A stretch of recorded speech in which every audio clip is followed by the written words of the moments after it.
Hello and welcome to Raggy's Beers, Wines and Spirits Reviews. Today is a re-review of a homebrew wine that has matured now, and it's actually at a stage where it's decent.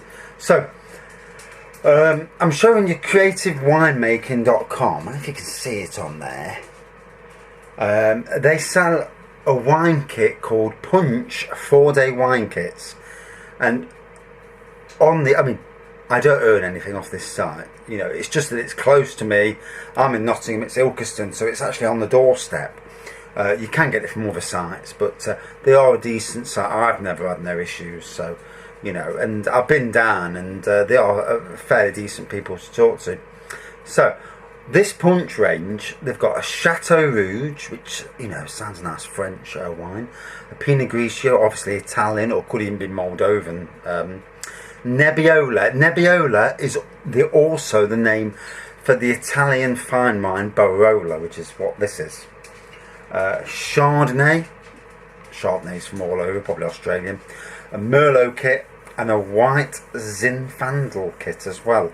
White Zinfandel being obviously should be a rosé. So £30 for the kit. It's the cheapest Barolo or Nebbiolo, if you want to pronounce that blooming word, kit on the market. Now, I brewed it before Christmas. Well, the reason was the wife had got me the kit, and I was moaning because I had not had it. I do like websites, and no extra cash was coming in, and what I will not do is touch my wages, because I got my wife to stop at home to be a home housewife, to look after. We've got an autistic son, so to look after him, I was the breadwinner. You know, it means we earn less, but money's not everything. You know, quality of life for children is far more important to me than money. You know, although I'd love more money, obviously. You know. But anyway, I was moaning, and she actually gave me it early as an early Christmas present. So I brewed this Barolo, and it was ready a couple of days before Christmas. So I've already done one review on it, but it hadn't matured then. And as you can see here, you can see the red markings on the inside of the plastic bottle. Obviously a recycled bottle. I love to recycle. Why pay for bottles, you know, when you can recycle? As long as you wash them out, sterilise them, and then rinse them afterwards, perfectly usable for a couple of years. You know, save your money. And the only thing is to do, don't drink 2 litres of wine in one night, because 1, you will get drunk, and 2, don't drive the next day. But anyway, yeah, lovely red tinge to it now. So this, I had some yesterday, and it was so nice. I thought, I've got to do a re-review, because the review I did earlier was quite a low scoring review of it. Today, it's going to be a bit different.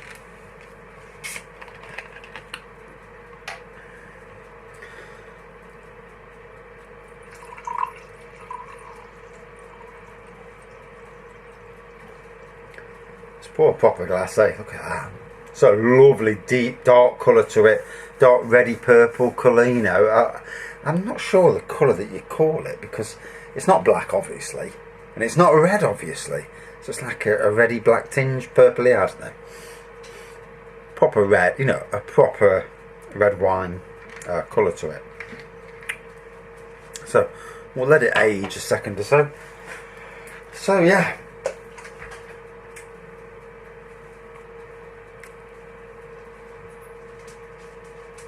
It's probably not as good as shop bought or the more expensive Barolo wine kits. I don't think it is as good. I think the Beaverdale's kit is probably better, you know, if I'm being honest, and I'd rather be honest. But for 30 quid, it's well worth trying, and other people have rated this as high as them other kits. So, you know, I like to go with general consensus. What I will say is it's turned into a very good wine.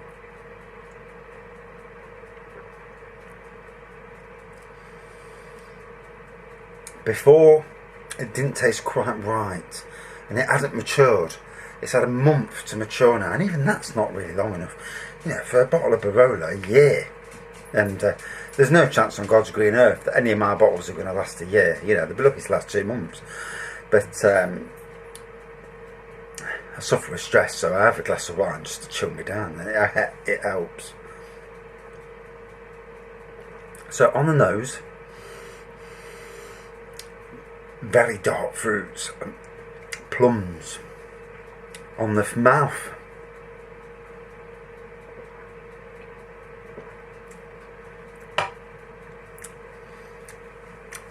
tannins, oakiness.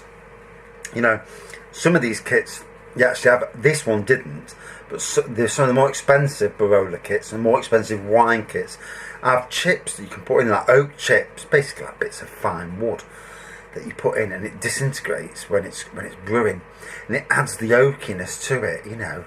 And you know what these wine connoisseurs say, oh, it has a bit of oak in this, and I'm tasting mahogany, you know. And you know, I mean, sometimes I think they're talking a load of rubbish, but you know, sometimes you can actually, that's why I like to look at other reviews, because it is amazing that, you know, sometimes you can actually pick out some of these things. Sometimes you look at other reviews and you think, what are these idiots on with? What are they, you know, they've obviously either got taste buds that are picking out something that's unbelievable, or they're talking out the backsides, you know. I'll leave that to you.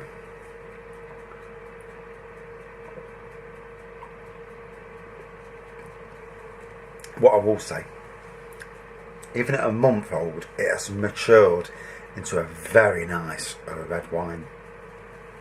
And let's be fair, any shop bought bottle that you're buying is possibly a year old already. You know, I want, or say 6 months old. You know, if you look at when it's bottled, if it says when it's bottled, most of the time it's going to be a good 6 months. Beer, you know, you're looking about a good month before it reaches the shelves, because obviously it's got to go into the warehouses and go from the warehouses, you know. And most wines, say Australian wines, they're actually bottled in this country. It might even be fermented and brewed in this country, you know, using the syrups, because you cannot ship that many bottles from the other side of the world, you know. I might be wrong, but I bet I'm not.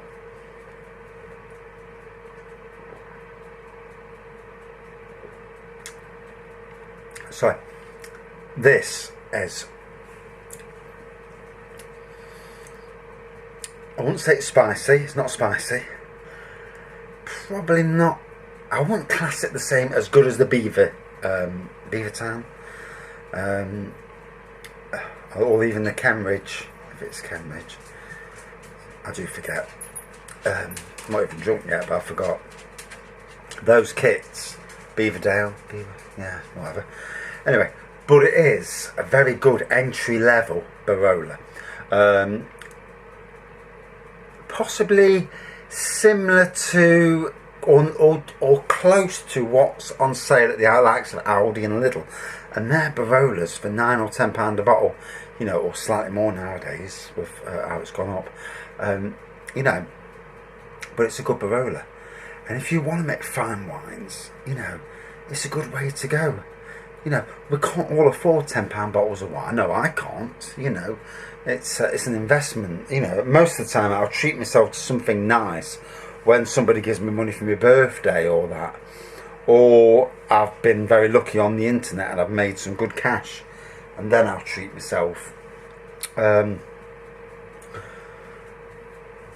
yeah, so the look of it, God, it looks great. It's nice aroma, good taste, not absolute top quality taste.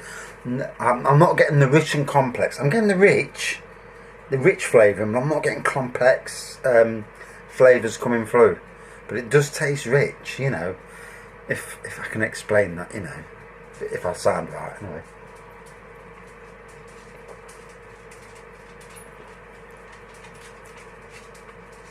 It doesn't taste aged.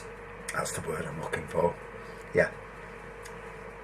So whether it needs an additional oak chips putting in when you're brewing it, just to, you know, tip it over that edge, it makes you wonder, because all these homebrew kits we buy, you know, we don't have to stick to the recipe that's in front of us. We can tweak it. We can, say with a ginger beer kit, you can actually get some root ginger yourself, boil it, and add, obviously using the sieve, add what's boiled into the brew as it's brewing, and even put the ginger in, and as it's brewing for that week, wow, the spiciness that flows through. So say with wines, you can add oak chips or whatever chips you can buy, add them in just to enhance the flavours and bring out more complex flavours. You may knacker up a brew, there's always a chance, but you may enhance that brew and deliver something that's absolutely amazing. Or I could be talking rubbish, but that's up to you to decide.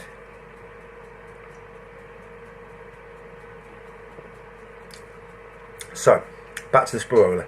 Yeah, very, very quaffable, which is a beer term we all normally use, not normally towards wine, but very easily drinkable.